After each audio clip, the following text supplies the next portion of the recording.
Atere, kisha një pyetje për Mishën, nuk e dhja ka Mishën akoma në lidhje? Po. Atere, Misha, bëj një pyetje, ti e konfirmon lajmin që çakollon që në ndetse termobërthamore ruse kanë dalë nga portet dhe kanë filluar të patrullojnë detin e zi në mënyrë domethënëse, kërcënuese? Nuk ka pasur lajme, domethënë, shumë të koncentruara në të drejtim nga pala ruse. Domethënë, edhe në ndecet bërthamore mund të dërgojnë raketa edhe nga poli veriut në Ukrainë, pra nuk është e thënë që pika e dislokimit të tyre është shumë e rëndësishme. Burim Reuters dhe BBC e ka mund se sigurisht që Rusia nuk ka pse e nxjerrë. Po. Do me thënë, flota ushtarake ruse në detin e zi nuk ka ndryshuar edhe për faktin që Turqia nuk lejon anije ushtarake të kalojnë në Bosfor. Pra, ajo, do me thënë, flota ushtarake ruse që ishte, ajo ka njetur. Detin e zi s'ka lidhje Turqia. Jo, nuk ka lidhje, thot Zoti Ndoj, Turqia në detin e zi. Hapësirën e detit zi nuk e pengon dot Turqia. Janë disa sa. Jo, po ka dy kushtisat. Ka Dardanele dhe Bosforin. Po. Këtë lejën e Turqisë. Po. Dardanele, Marmara, detin Marmara, po. E pengon aty. Nuk kalon dot, thot. Nuk kalon dot. Për të futur me zë, në gjendje me zë. Nuk ka në gjendje në dece bërthamore, pse atë ti mendon që vetë diskutim burimet e BBC-së dhe të Reuters? Po, ka pasur, do me thënë, edhe në goditje në të kaluar nga deti Kaspik, për shembull. Dhe aty ka në ndece dhe anije, do me thënë, me raketa të ndryshme, të kalibrit të ndryshëm. Pra nuk është e thënë që goditjet dhe për më tepër, ata janë më të sigurt në detin Kaspik që nuk sulmohen, ndërsa në detin e zi janë në rrezik, do me thënë, sulmimi, prandaj edhe nuk janë shumë të përqendruar atje. Po, është e vërtet që deti Kaspik ka kështu lidhje tunele? Ja. Me detin Azov dhe nga Azovi në detin e Zia. Ja, thellë. Po janë tregimet e Jules Verne-it. Po, Jules Verne ka me fluturime, ose që dhe tokë, nuk ka. A thellë në kontinent. Ka pasur dhe në po, nuk ka pra si tentativ në kone Rusisë Sovjetike, jo? Ja. Oke, dakor. Ate, ne përmajmë gjithësësi të mirë qënë një informacioni që ne e BBC-a dhe Reuters, se ne jemi Europë Perëndimore, s'kim qepë. Ato kemi referencë. General, gjithë thotë kur në ndecet bërthamore patrullojnë në mënyrë kërcënuese, si ma përkufizon nga në ushtarake? Ku jemi? Këtu do të shohim në dy aspekte. Parë, në situatën aktuale që kemi është një kërcënim real. Po që se do të shikonim në një situatë jo lufte, si që është Rusia me Ukrainën, atëre anijet, flota detare, flota ajrore dhe trupët tokësore bëjnë trajnime permanente dhe kanë dhe dalje të tilla të cilat nuk janë kërcënuese, por në kuadrin e trajnimeve dhe përgatitjes. Por parë në këndvështrimin real të situatës luftarake të Rusisë ndaj Ukrainës është një kërcënim real për palën kundërshtare, pavarësisht se ku ato ndodhen për arsye të formatit që ato kanë dhe të ndërtimit dhe të raketave që përdorin, qoftë edhe të thjeshta klasike apo ato me koka bërthamore, kanë mundësi për të kapur në rrezën e tyre të veprimit distancat të cilat nuk janë të largta në të gjitha pozicionet ku ndodhen në ndecet ruse, përfshirë edhe nga deti Kaspik. Natyrisht që kjo është e lidhur drejt për drejtit duke patur parasysh detin e zi dhe pozitën e të gjitha vendeve që kanë pjesë në detin e zi, pika kyçe dhe kryesore nevralgjike është deti Marmara dhe ngushtica e Dardaneleve, ku pa lejen dhe miratimin e pjesës së Stambollit, u theqë së Ankaras, Turqis, pra nuk mund të bëhen lëvizje të tilla dhe jam i bindur pavarësisht marrëdhënieve që kanë ndërtuar. Në ndecet janë stealthy, ato kalojnë poshtë aty si shefni. Është e pamundur sepse interferon dhe ato janë nën kontroll dhe pak a shumë dihet për teknologjinë që ne sot kemi, ato janë të mundra për të kontrolluar se ku lëvizin, cilat thellësi dhe çfarë tipi është. Kështu që në këto kushte, ky kërcënim ekziston real nga pozicionet ku janë pa patur nevojë të ketë lëvizje në me gjithë konsideratën për Turqinë, se e di që Turqia në Shqipëri ka shumë fansa dhe po, ka përshtypjen që tani Rusia edhe i merr leje dhe si merr leje kalon aty se ç'do bëj Erdogani? Do godasi në ndecet atomike ruse. Në kuadër të marrëdhënieve që ka Shqipëria me Rusin, të Putinit me Erdoganin, nuk mund ndodhin si tek ne në disa raste të tilla, por jam i bindur që ata nuk kanë interes që të prishin marrëdhëniet e tyre dhe të vënë në rrezik. Erdogani me fikë radarët kalon në ndecë spam gjë. Duke pa në kontekstin e veprimeve luftarake operacionale që Rusi ka në plan për të ndërmarrë si hakmarrje apo si reagim ndaj sulmit të Ukrainës, jam i bindur që nuk do të ketë e nuk do të luajë shumë rol ka apo s'ka në ndecë në detin e Zi, janë për të vepruar apo s'janë për të vepruar.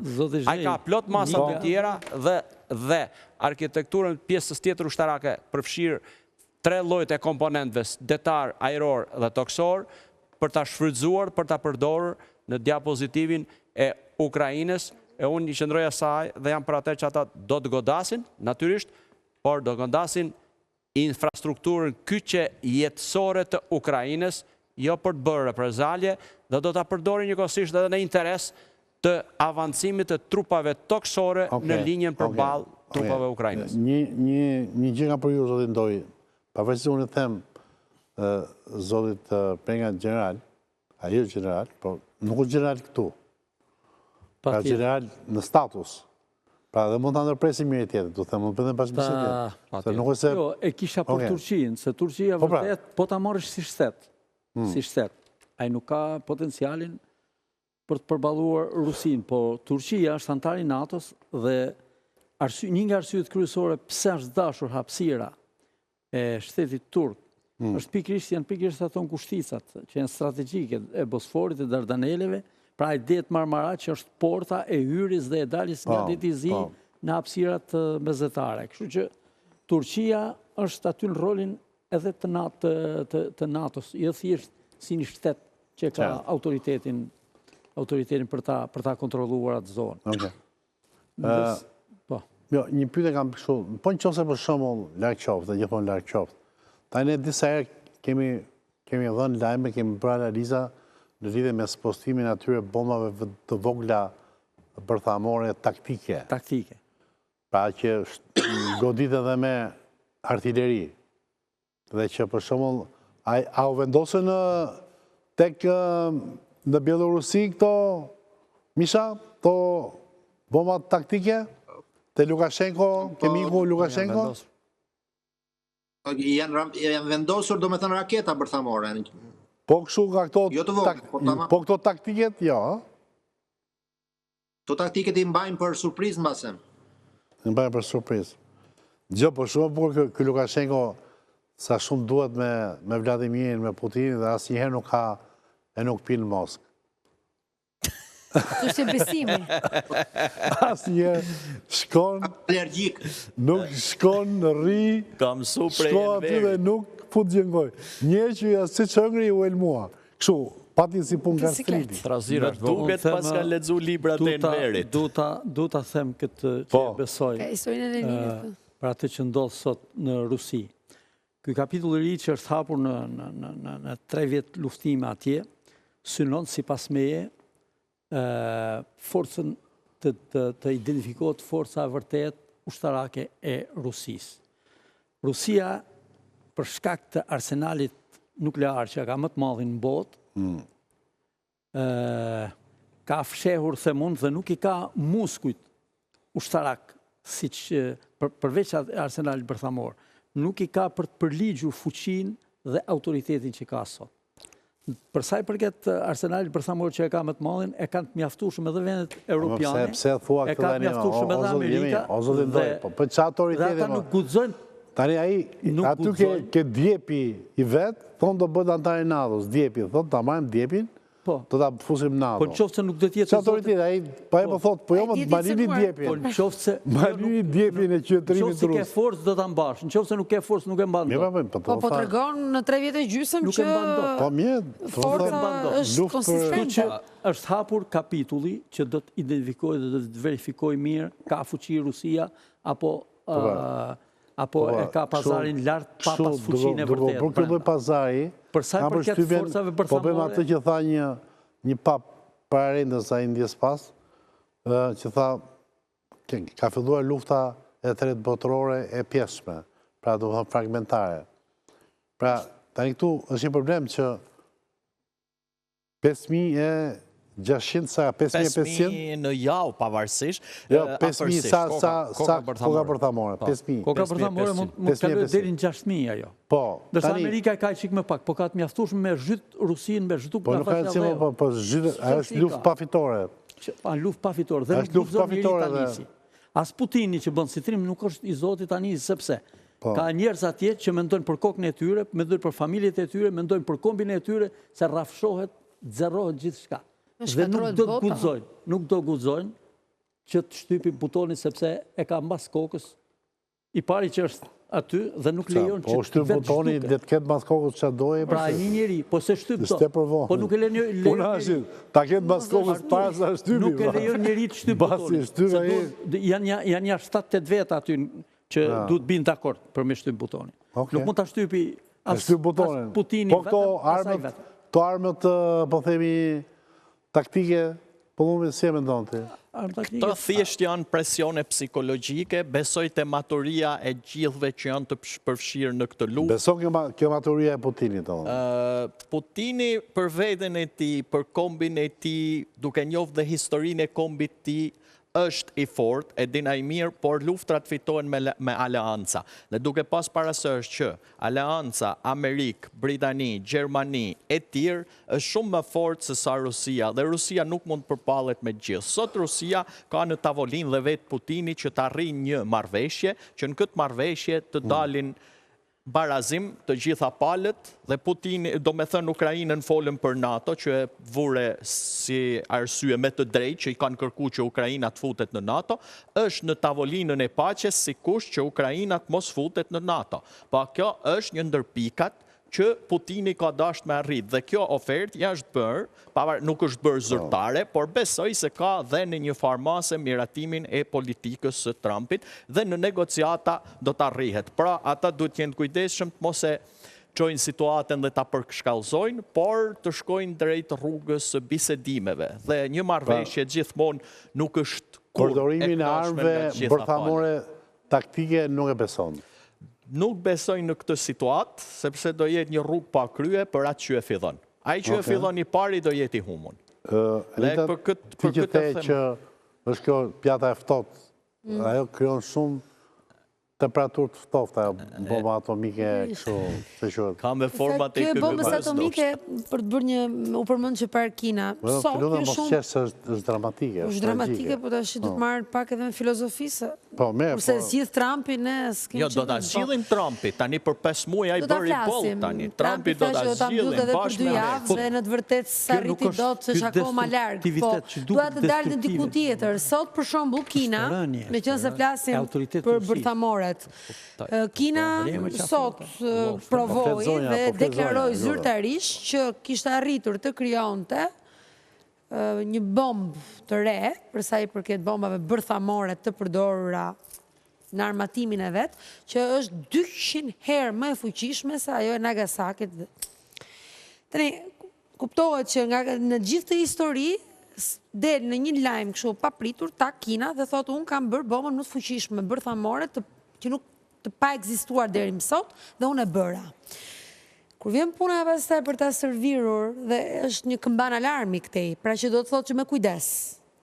Dhe jam pjesërisht dakord që nuk do ta përdorte Putini bërthamore në mënyrë të pakontrolluar, le të themi. Por nga ana tjetër, por rusët kanë deklaruar që kanë disa armë me ngarkesë bërthamore të mjaftueshme për të arritur objektivat e tyre pa letimi shkelur ato që janë dhe marrëveshjet ndërkombëtare. Është bërthamore... Jo, se i kanë të përcaktuar edhe këtë, me rreze veprimi, me rreze veprimi. Interceptorin Amerikan që prezentoj, më falë si kupola e artë Trumpi që kishte një forcë, ajo do bëhet, por mund të kenë tjerë Amerika që ja u hell në ajër është në perspektiv, kur të ndryshoj dhe që të bëhet president për mandat të tretë, ja ofroj edhe Kanadas për të aneksuar si shteti i 51. Problemi është, a do të përdoret apo jo? Kuptohet që me Kinën, unë them jo. Po Kina nuk ofrohet me Rusin. Nuk është çështje Kina me Rusin, është çështja e dominancës. Këtu flitet për mesazhe që nuk është vetëm Rusia. Nuk është vetëm Rusia, është çështje dominancë dhe është çështje frike. Kush do të mban hegemonin? Sepse Kina në vetvete është ajo që ka lozur një rol totalisht të distancuar, por që në të vërtetë Rusia, pjesën e rimëkëmbjes ekonomike apo stabilitet ekonomik, kur filluan sanksionet në fillim të luftës, ishte Kina që i hapi tregjet e veta. Mos harrojmë këtë. Pra që ka gjithmonë... Edhe India i hapi... Po marrin Kinën si një superfuqi për sa i përket tregtisë. Ore, si kanë bërë një dertë madhë Rusisë shketë, se i kanë marrë naftën gjaba. Po jo, ma gazi rus vazhdo në shitet në Evropë, se këtë që ja u ka vunë dukje Trumpi disa herë. Kalën nga Turqia, me rrugët alternative. Kanë flotën në tyre fantazëm. Ajo është me gjitha me fuqishme, dhe ajo prodhon shmerë më shumë se sa... për arën për gjitha. Pjesa e kontrabandës ka qenë është dhe do tjetë, nuk diskutohet. Si dhe mos ko lufte që shtohet. Kur ka kontraband, me kontrabandisë është gjithë tjetër. Kur ka kontraband shtetërore, është gjithë tjetër. Ne për flasim për kontraband shtetërore. Dhe në këtë ras, ajo shtetërorja është me fuqishme mënyrë për të shmangur sankcionet. Nëse më lejon shkurt... Shkurt fare, përse duhet po. Përsa përket armatimit bërthamor, të gjitha vendet e kanë dhe detyrimisht i tregojnë të kujdesshëm të matur shumë dhe do të përdorin më shumë si kërcënim, ndaj cili do kundërshtar se sa si mundësi përdorimi.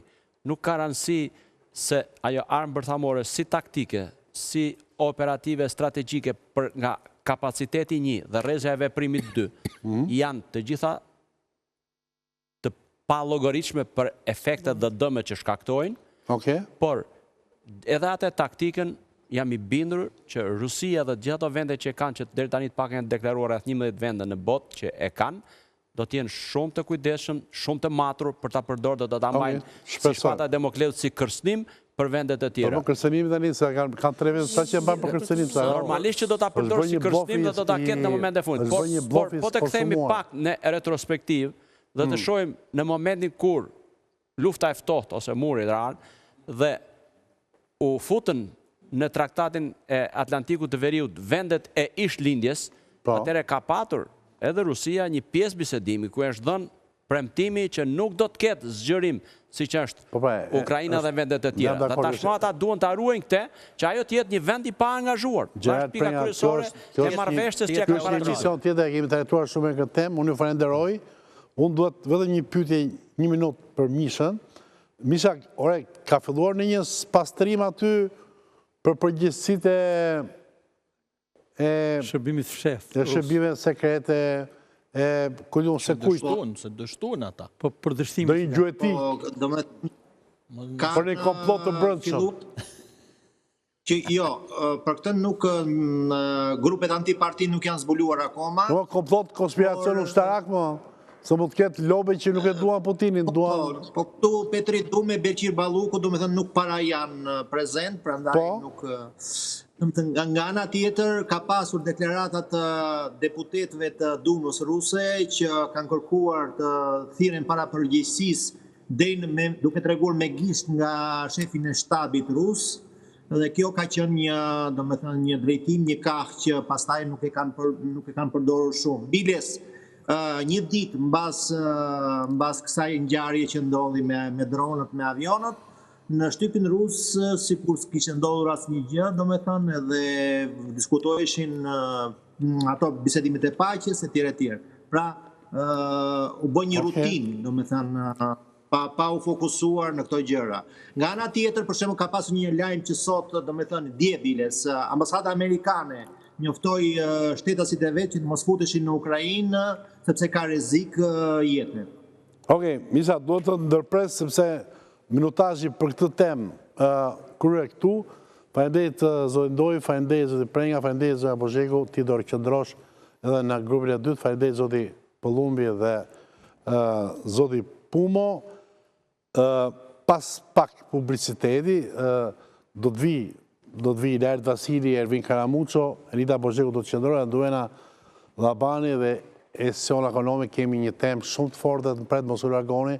Ora e vërtet, është Shqipëria një vend që prodhon kartele, organizata terroriste e të tjera, apo është një vend me probleme, por gjithsesi normal? Mbasi e vës, Optika Luani dhe reklamës, rikthehemi dhe trajtojmë këtë.